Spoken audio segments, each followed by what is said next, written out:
ওদালগুৰিত কেবিনেট মন্ত্ৰী পীযুষ হাজৰিকাৰ সংবাদমেল। ওদালগুৰি গড়কাপ্তানি বিভাগৰ কাৰ্যালয়ৰ সভাকক্ষত অনুষ্ঠিত কৰে এই সংবাদমেল। ওদালগুৰি সংবাদমেলত নৰেন্দ্ৰ মোদীৰ 11 বছৰীয়া শাসনৰ গুণগান গালে মন্ত্ৰী পীযুষ হাজৰিকাই। সাংবাদিক বন্ধুসকল, প্ৰথমতেই কওঁ যে 2014 চনত ভাৰতবৰ্ষৰ অৰ্থনীতি আছিলে পৃথিৱীৰ 10ম স্থানৰ অৰ্থনীতি। ইন টাৰ্মছ অফ ইকনমি যদি আমি কওঁ, এইখিনি সময়ত আমাৰ ইকনমিৰ চাইজ আছিলে পৃথিৱীৰ ভিতৰত 10 নম্বৰ স্থান। আৰু এতিয়া আমি অত্যন্ত সুখী, আমাৰ কাৰণে গৌৰৱ যে বৰ্তমান ভাৰতবৰ্ষৰ পৃথিৱীত ইকনমিক মানচিত্ৰ বা অৰ্থনীতিৰ মানচিত্ৰখনত ভাৰতবৰ্ষৰ স্থান হৈছে 4ৰ্থ। পৃথিৱীৰ 4th লাৰ্জেষ্ট ইকনমি হ'ল এতিয়া ভাৰতবৰ্ষ। গতিকে ভাৰতবৰ্ষৰ আগত মাত্ৰ 3খন দেশ আছে। আমি ভাবোঁ যে ভাৰতবৰ্ষই অহা 2 বছৰত 3য় স্থান অধিকাৰ কৰিব আৰু সন্মুখত মাত্ৰ মাৰ্কিন যুক্তৰাষ্ট্ৰ আৰু চীন দেশ থাকিব। পৰ্যায়ক্ৰমে ভাৰতবৰ্ষৰ আৰু দ্ৰুত উন্নতি হ'ব। আমি ভাবোঁ যে অনাগত সময়ত ভাৰতবৰ্ষ পৃথিৱীৰ প্ৰথম বৃহত্তম অৰ্থনীতিলৈকে ৰূপান্তৰিত হ'ব। আমাৰ দেশখনে এইখিনি সময়ত, আমাৰ কেন্দ্ৰীয় চৰকাৰে এইখিনি সময়ত আমাৰ দেশৰ 81 কোটি লোকক বিনামূলীয়া চাউল বা বিনামূলীয়া খাদ্যবস্তুৰ যোগান ধৰিছে। এইখিনি সময়ত ভাৰতবৰ্ষত স্বচ্ছ ভাৰত মিছনৰ যোগেদি নৰেন্দ্ৰ মোদী ডাঙৰীয়াই 12 কোটি টয়লেট বা লেট্ৰিন বনাবলৈকে সক্ষম হৈছে। এইখিনি সময়ত জল জীৱন মিছনৰ যোগেদি দেশৰ 15 কোটি পৰিয়ালক বিশুদ্ধ টেপযুক্ত পানী যোগান ধৰিবলৈকে সক্ষম হৈছে।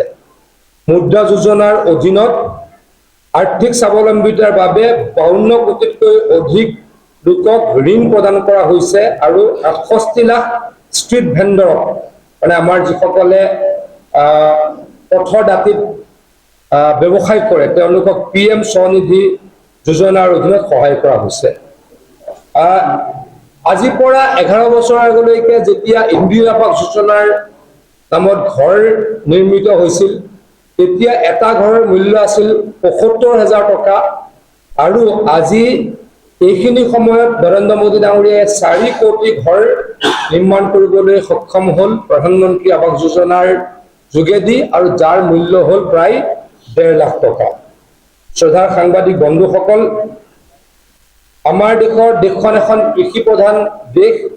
আমাৰ দেশৰ 2025-26 বৰ্ষৰ কৃষি বাজেট 2013-14 বছৰৰ তুলনাত, মানে যেতিয়া UPA চৰকাৰ আছিল বা কংগ্ৰেছৰ চৰকাৰ আছিল, সেইখিনি সময়ৰ শেষৰ বাজেটৰ তুলনাত আমাৰ বৰ্তমানৰ বাজেট প্ৰায় 5 গুণ বৃদ্ধি কৰা হৈছে।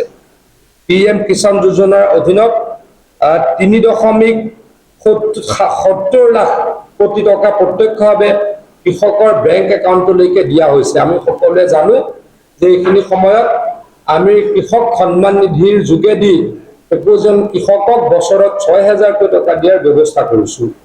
PM ফচল বীমা যোজনাৰ অধীনত 1.75 লাখ লোকলৈকে অধিক কৃষকে এই যোজনাৰ বীমা লাভ কৰিছে।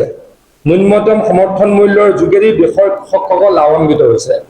আমি সকলোৱে জানো যে অলপ দিনৰ আগলৈকে অসমত MSP বা নিম্নতম সমৰ্থন মূল্য কোনোৱে নাজানিছিলে। নৰেন্দ্ৰ মোদী ডাঙৰীয়া আৰু হিমন্ত বিশ্ব শৰ্মা ডাঙৰীয়াৰ আশুসুদীয়া প্ৰচেষ্টাৰ ফলত বৰ্তমানে আমি 2360 টকালৈকে ধানৰ নিম্নতম সমৰ্থন মূল্য দিবলৈকে সক্ষম হৈছোঁ। ঠিক তেনেকৈ 5,500তকৈ অধিক টকা আমি সৰিয়হত দিবলৈকে সক্ষম হৈছোঁ। আৰু এতিয়া আমি মাকৈটো আমি ন্যূনতম সমৰ্থন মূল্য দি কৃষকক সহায় কৰিছোঁ। শ্ৰদ্ধাৰ সাংবাদিক বন্ধুসকল, এইখিনি সময়ত আমি এইমছ 7খনৰ পৰা 23খনলৈকে বৃদ্ধি কৰিলোঁ। All India medical science of institute বুলি কয়, মেডিকেল ইনষ্টিটিউট অফ চায়েন্স বুলি কয়। এই দেশৰ স্বাধীনতাৰ 65 বছৰ আছিলে কেইখন, 11খন, আৰু এতিয়া আমি 23খনলৈকে নিবলৈকে সক্ষম হ'লোঁ। মানে আগৰ চৰকাৰবিলাকে মাত্ৰ 7খন AIIMS All India Institute of Medical Science গঠন কৰিবলৈ সক্ষম হৈছিল আৰু নৰেন্দ্ৰ মোদী ডাঙৰীয়াৰ দিনত আমি 16খন নতুন এইমছ স্থাপন কৰিবলৈ সক্ষম হলো আমাৰ ইয়াৰ পৰা নাতি দূৰত এইমছ আমি চাৰি বনাবলৈকে সক্ষম হলো